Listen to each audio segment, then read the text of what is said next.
Hi everyone. Today I want to show you my vagina. Hi, it's Vicky Hobbs from Back to Basics Birthing. Let me show you my vagina. Here she is. Isn't she amazing? Now this is a life-size model of not my vagina, but obviously one that's been created. And I just wanted to go through and show you the different parts of this. So here we actually have the vulva. Okay, so the external area of this is called the vulva, which contains the labia majora, which wraps around on the outer side. Then we have the labia minora, which is the inner flap. Here we have the opening through to the vagina. So that's the birth canal. That's the area that becomes lubricated during sexual intercourse. That is where the penis goes in. So you all probably know that. Here we have that little dot, which is the urethra. So that's where you do a wee. And up here, oh my God, look at this. This is the clitoris. So we should all know what the clitoris is, right? This is the area on the external side that becomes stimulated and gives a woman an orgasm. Amazing. Okay, but let's go into this a little bit more deeply. So I want to turn around and go to this side.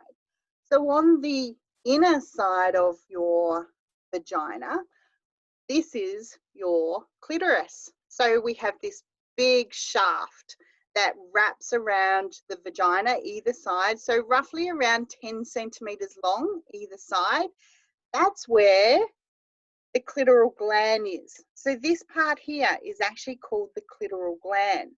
This is the clitoris. Okay, so it actually is quite a big organ. Let me actually take that away and show you. This is a life-size model of your clitoris. This is what it looks like. So it's quite a big, precious piece of your vagina. So let's just slip that back in there. So there you can see the clitoris again. Okay, now let's think about episiotomy. So when you have an episiotomy and your care provider cuts through on a mediolateral tilt, cuts through here, cutting through muscle, tissue, nerves, and your clitoris as well. So cutting through those two big shafts of the clitoris. This is really important because the clitoris contains around 8,000 nerve endings. So when women have episiotomies, this is obviously going to affect their sexual function.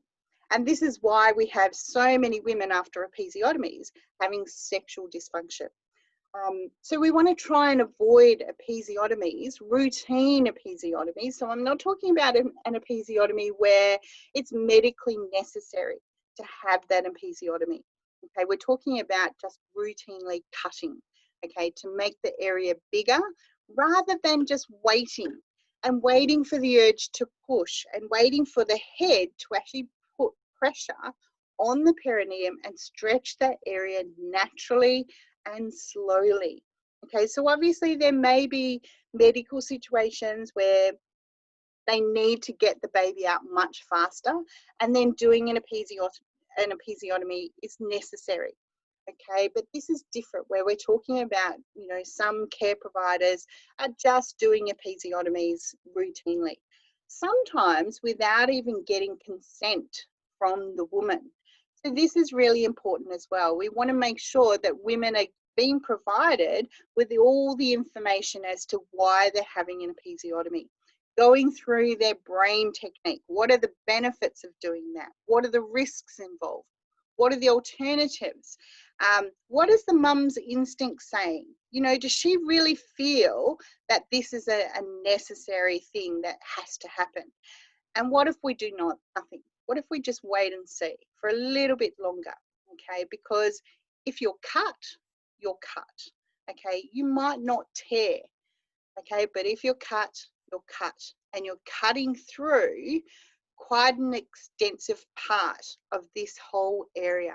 Okay, so like I said before, we're cutting through muscle, we're cutting through tissue, we're cutting through nerves, and we're cutting through the clitoris as well. So we want to make sure that that cut is really necessary. And we want to make sure that women understand that having an episiotomy is not just a little snip. Okay, you're cutting through quite a lot of different layers, okay, and particularly clitoris. So be aware of what the clitoris looks like, you know, how it functions. We're cutting through with an episiotomy this whole lower segment of the clitoris. It's really interesting because I wrote an article about episiotomies and the clitoris, and you know, I had a midwife make a comment and say that I was fear mongering. Okay, and she said, you know, when we do an episiotomy, we go nowhere near the clitoris because the clitoris is way up there. Hang on a minute. Let's just educate people on what is the clitoris, where does it sit in the vagina, and what happens when an episiotomy is performed. This is so important. It's so important that you out there know what the anatomy is, okay? We need to protect not only this little button that stimulates orgasm, we need to protect the whole organ as a whole. See you soon.